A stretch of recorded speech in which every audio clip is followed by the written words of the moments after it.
नमस्कार. Antibiotic resistance याच्याविषयी आपण माहिती पाहतोय.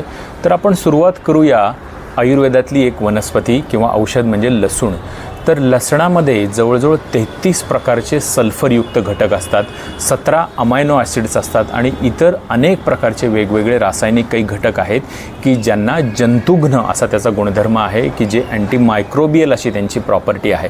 म्हणजे तुम्ही विचार करा की एवढ्या वेगवेगळ्या प्रकारचे डझनावारी घटक आज लसूणामध्ये आहेत आणि ते वेगवेगळ्या पद्धतीने त्या जे रोगजंतू आहेत त्यांच्यावरती अटॅक करत आहेत. त्यामुळे त्या जंतूला अटॅक कुठल्या पद्धतीने होतो आहे हे जाणून घेता येत नाही किंवा कळलं तरी ते वेगवेगळ्या प्रकारे तो अटॅक होत असतो. त्यामुळं लसणाच्या विरोधात आत्तापर्यंत कधीही रेजिस्टन्स क्रिएट झालेलं नाही आहे. त्याच्या उलट जर बघायला गेलं, एखादं आपण अँटीबायोटिक घेतलं, आता आपण पेनिसिलिनचं उदाहरण घेऊया. अत्यंत प्रसिद्ध जगातलं पहिलं अँटीबायोटिक आपण म्हणतो आणि तिथून अँटीबायोटिकची घोडदौड सुरू झाली. आत्तापर्यंत जवळजवळ 100 अँटीबायोटिक ही आपण माणसांनी शोधून काढलेली आहेत वेगवेगळ्या आजारांचं. तर हे असं एक अँटीबायोटिक. तर प्रत्येक अँटीबायोटिकचं जी मोड ऑफ ॲक्शन म्हणतात, काम करायची जी पद्धत असते ती एक पर्टिक्युलर पिक्युलियर असते आणि त्या पद्धतीनेच ते अँटीबायोटिक काम करत असतं. उदाहरण पेनिसिलिनचं घ्यायचं झालं तर पेनिसिलिन काय करतं की जीवाणूंची जी काही सेल वॉल असते ती सेल वॉल व्यवस्थित सिंथेसाइज होऊ देत नाही आणि त्यामुळे ते जीवाणू पटापट नष्ट व्हायला लागतात. परंतु ही घटना जेव्हा वारंवार व्हायला लागली तेव्हा जीवाणूंना ही प्रक्रिया समजून आली आणि त्याच्या विरोधात त्यांनी कसं काम करायचं याचं एक सॉफ्टवेअरच जणू तयार केलं, एक जीन तयार केलं आणि त्या पेनिसिलिनचा हळूहळू प्रभाव आता कमी दिसायला लागला. पूर्वी ज्या फास्ट पद्धतीने पेनिसिलिन काम करायचं, अनेक आजारांवर काम करायचं, तर आता अनेक आजारांवर पेनिसिलिन हे निष्प्रभ होताना दिसत आहे. त्यामुळं सारखी नवनवीन अँटीबायोटिकची गरज आपल्याला मानवजातीला पडत आहे. तर ही खूबी आहे वनस्पतीजन्य जी नैसर्गिक अँटीबायोटिक आहेत त्यांची. म्हणजे थोडक्यात एक स्मार्ट पद्धतीने जंतूंवरती हल्ला ह्या वनस्पतीची जे काही जंतुघ्न औषधे आहेत त्यांच्याकडून केला जातो. तर अनेक आपले जे खाद्यपदार्थ आहेत हे एक नॅचरल अँटीबायोटिकच आहेत. म्हणून आपला भारतीय आहार हा का श्रेष्ठ सांगितला आहे, कारण त्यामध्ये जे वेगवेगळे मसाल्याचे पदार्थ जे सांगितलेले आहेत त्याचा वापर इतका खुबीने केला गेलेला आहे की त्यामुळं आपोआपच जे घातक जे जीवाणू असतात, विषाणू असतात त्यांचा नाश करायची क्षमता आपल्या भारतीय मसाल्यांमध्ये आहे. त्यामुळे हळद असेल, दालचिनी, तमालपत्र, सुंठ, मिरे, ज्येष्ठमध, लवंग या सगळे जे काही मसाल्यातले आणखीनही बरेच असे पदार्थ आहेत की ज्यांना नॅचरल अँटीमायक्रोबियल अशी प्रॉपर्टी आहे. मध ही एक गोष्ट अशीच अतिशय चांगली आहारीय द्रव्य आहे, पण ते एक स्ट्रॉंग अँटीबायोटिक, अँटीव्हायरल अशी त्याची ॲक्शन आहे. त्यामुळं आपला आहारातील या पदार्थांचा वापर हा आपल्याला अतिशय गरजेचा असतो. ही गोष्ट आपण या निमित्ताने लक्षात घ्यायला पाहिजे. तर वनस्पती पदार्थ हे शरीराला सातम्य असतात. ही यामधली एक, कारण ते सेंद्रिय असतात.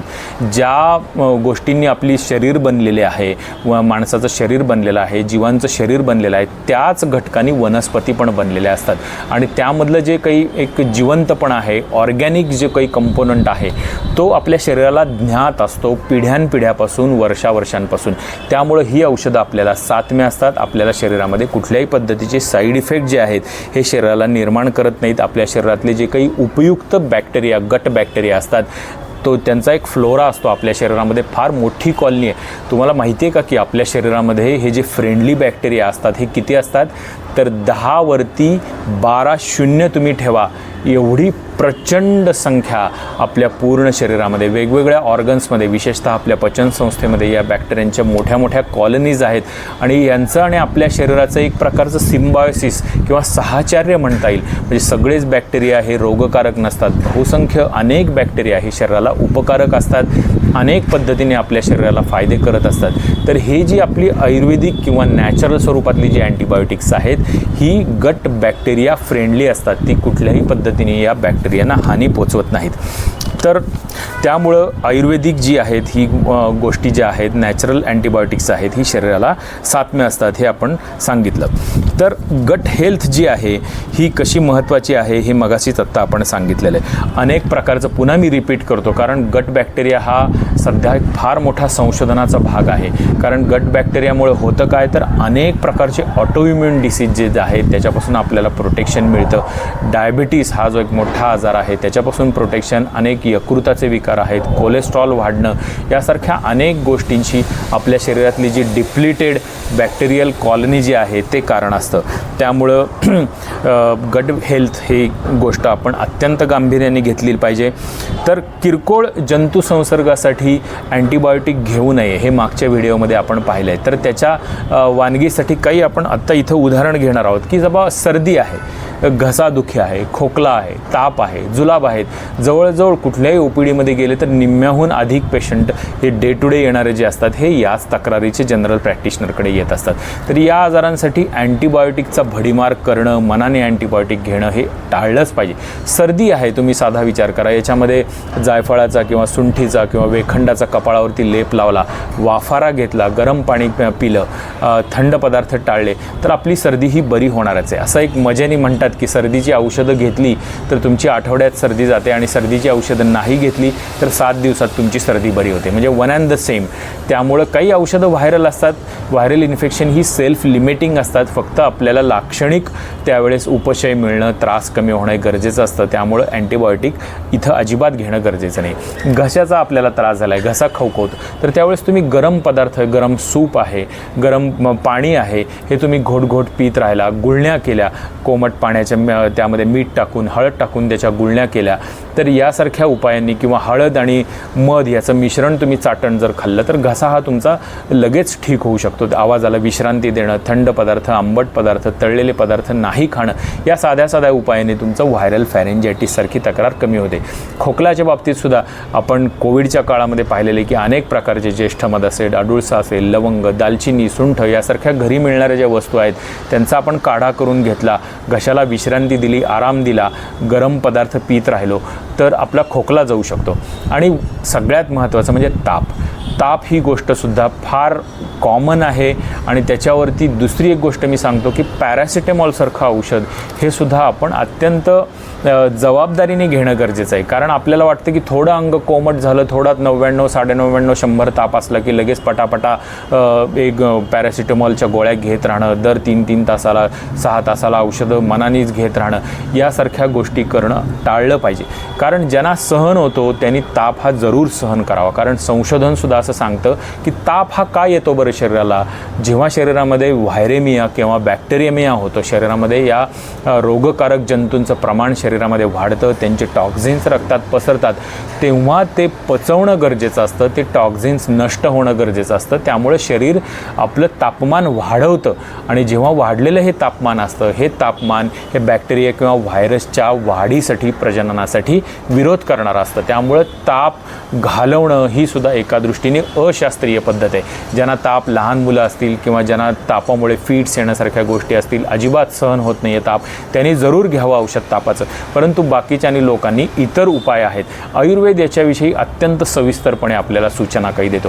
पहिलं असतं म्हणजे ह्यातले बरेचसे आजार असतात हे अग्निमांद्यातून होत असतात. त्यामुळे पहिली चिकित्सा असते आपली अग्निप्रदीपन करणं. त्यासाठी काय, जो आपला अग्नी किंवा पाचक अग्नी जी आहे, पचन क्षमता जी आहे ती फुलवण्यासाठी, प्रदीप्त होण्यासाठी पहिलं असतं ते म्हणजे लंघन. जेव्हा आपण अन्न खात नाही तेव्हा अग्नीला काम काय शिल्लक राहतं तर दोष पचवणे, शरीरातला आम पचवणे, शरीरातले टॉक्झिन्स पचवणे. जेव्हा आपण लंघन करायला लागतो तेव्हा आपोआप शरीरातले टॉक्झिन्स हे पचवले जायला लागतात आणि ताप हा कमी व्हायला लागतो.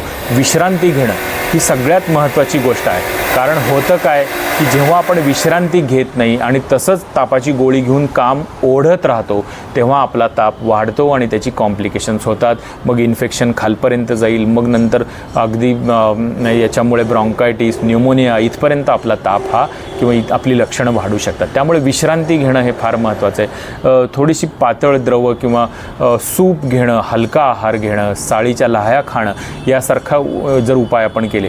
सगळ्यात महत्त्वाचं आहे गुरुप्रावरण. म्हणजे अगदी पूर्वीच्या काळी आपल्याला सांगायचे बघा आपले आईवडील की ताप आलाय ना की गुरगुटून असं एखादं जाड पांघरून घ्यायचं, घाम शरीराला येईल या पद्धतीने प्रयत्न करायचे. त्यामुळे नैसर्गिकरित्या ताप आपला कमी होतो.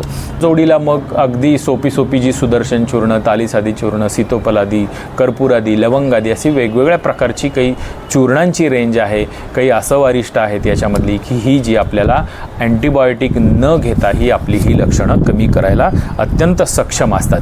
त्यामुळे या छोट्या उपायांचा आपण अवलंब करावा, अँटीबायोटिकचा वापर कमी करावा आणि त्यामुळे पर्यायाने आपोआपच अँटीबायोटिकचा रेजिस्टन्स कमी होतो. पथ्य पाळणं, आयुर्वेदामध्ये पथ्याला का महत्त्व आहे, तर एकतर कॉम्प्लिकेशन्स वाढू नये, भारी वेगवेगळी औषधं घ्यायची आपल्याला गरज लागू नये, हे त्यातनं महत्त्वाचं असतं.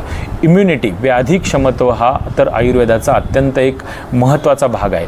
तर आपल्याला प्रोटीन खाणे, स्वच्छता ठेवणे, ह्या गोष्टी आधुनिक शास्त्रानुसार माहिती आहेत आणि त्या अत्यंत योग्य पण आहेत. तरी आयुर्वेदाच्या चष्म्यातून तुम्हाला काही गोष्टी खास सांगायच्या म्हटलं तर षड्रस आहार, आपल्याला जे मधुर, आम्ल, लवण, कटू, तिक्त, कषाय हे 6 चवी आहेत. या 6 चवींचा शरीरामध्ये जेव्हा आपण वेगवेगळ्या पालेभाज्या किंवा फळभाज्यांच्या दृष्टीने किंवा मसाले असतील, हळद असेल, याच्या माध्यमातून आपण जेव्हा 6 रस आपल्या पोटात जातात तेव्हा आपल्या शरीरामध्ये कुठलाही दोष अतिरिक्त होत नाही. तिन्ही जे दोष असतात, 5ही महाभूतं असतात, त्यांचं संतुलन व्यवस्थित राहतं आणि ही एक आरोग्याची महत्त्वाची किल्ली आहे. आयुर्वेदामध्ये दुसरा सल्ला असतो तो म्हणजे अल्पाहार. कधीही ओव्हर इटिंग करू नये. अल्पाहार जर आपण केला तर कधीकधी अहितकारक पदार्थसुद्धा जर आपण थोड्या प्रमाणात खाल्ले तर आपल्या शरीरामध्ये ती क्षमता असते पचवायची. त्यामुळे कमी खाणं, ताजं जेवण घेणं, गरम जेवण घेणं, ह्या अतिशय सोप्या पण अत्यंत प्रभावी गोष्टी आहेत. जे म्हणतो ना, अतिपरिचयात अवज्ञा, अशा या गोष्टींची झालेली की आपण आपल्याच गोष्टी सोडून आपल्याला एक्झॉटिक काहीतरी ड्रायफ्रूट खाल्ली तरच आपल्याला मिळेल किंवा जिम केली तरच आपली इम्युनिटी चांगली राहील, असं नाही.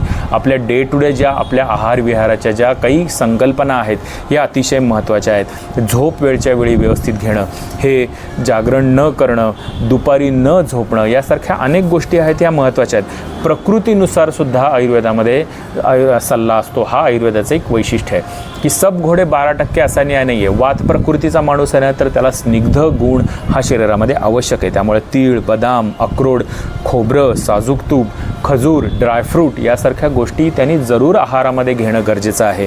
पित्त प्रकृतीच्या माणसांनी दुधाचा वापर, तुपाचा वापर, काळ्या मनुका, पोट साफ होणं, या गोष्टींची खबरदारी घेणं गरजेचं आहे. कारण त्याचा हा जो प्रकृतीजन्य दोष असतो हा जर व्यवस्थित नियंत्रणामध्ये जर राहिला तर त्याला सर्वच आजारांपासून प्रोटेक्शन मिळत असतं आणि त्यामुळे त्याला पर्यायाने पुढे अँटीबायोटिक किंवा औषधं घेण्याची गरज कमी लागते. कफ प्रकृतीचा माणूस आहे, कफासाठी मध हे अत्यंत श्रेष्ठ औषध आहे. तांबूल सेवन, कफ प्रकृतीच्या माणसाने नियमित पान जर खाल्लं शास्त्रीय पद्धतीने विडा बनवून लवंग लावून तर हे पान त्याचा कफ हे संतुलित ठेवतं. कफ प्रकृतीच्या माणसाने नेहमी व्यायाम चांगल्या पद्धतीने करावा, कष्ट भरपूर करावे, अल्पाहार घ्यावा, जास्त आहार त्यांनी भरपूर घेऊ नये. या गोष्टी छोट्या छोट्या आहेत, हे आपल्या वैद्याच्या सल्ल्याने जरूर समजावून घ्या. आपली इम्युनिटी व्यवस्थित ठेवा आणि आजारी पडूच नका आणि पर्यायाने अँटीबायोटिकची जरूर औषधांची गरज आपल्याला लागणार नाही आहे. पुन्हा एकदा मी रिपीट करतो, आयुर्वेदाचा हा प्राथमिक हेतू हा स्वस्थस्य स्वास्थ्य रक्षणम हा आहे. आतुरस्य विकार प्रशमनम म्हणजे आजारी पडल्यानंतर त्याला औषधं देणं, विकार कमी करणं, that is secondary goal of Ayurveda. पहिलं गोल आहे स्वस्थ माणसाचं स्वास्थ्य रक्षण करणं आणि यातूनच आपल्याला औषधांची, अँटीबायोटिकची गरज लागणार. आणि अँटीबायोटिक रेजिस्टन्स ही एक अत्यंत गंभीर गोष्ट जी पुढं भविष्यामध्ये निर्माण होणार आहे. तुम्ही विचार करा की साधी तुम्हाला जखम झाली, खरचटलं आणि तुम्हाला नेहमी उपयुक्त पडणारा अँटीबायोटिक आहे, ते लागूनही पडलं, जखम खोल गेली, ॲम्प्युटेशनपर्यंत गेलं, सेप्टिसेमियापर्यंत गेलं, साधी शिंक आली, त्याचं इन्फेक्शन छातीपर्यंत गेलं, न्यूमोनिया झाला, आणखीन काय त्याचे पुन्हा व्हेंटिलेटरपर्यंत जायची वेळ आली, तर तुम्ही ह्या काळ जो येणार आहे याची इमॅजिनेशन आत्ता कल्पना करा की नेहमीची वापरात येणारी अँटीबायोटिक जर आपल्याला निष्प्रभ ठरत गेली तर काय गंभीर अवस्था मनुष्य जातीवर येऊ शकेल याची कल्पना करा. त्यामुळे आजारी पडणं एकंदरीतच कमी ठेवावं, आपली इम्युनिटी चांगली ठेवावी आणि छोट्या छोट्या उपायांनी आजारांवर मात करता यावी, हा दृष्टिकोन आपण जरूर ठेवावा. धन्यवाद.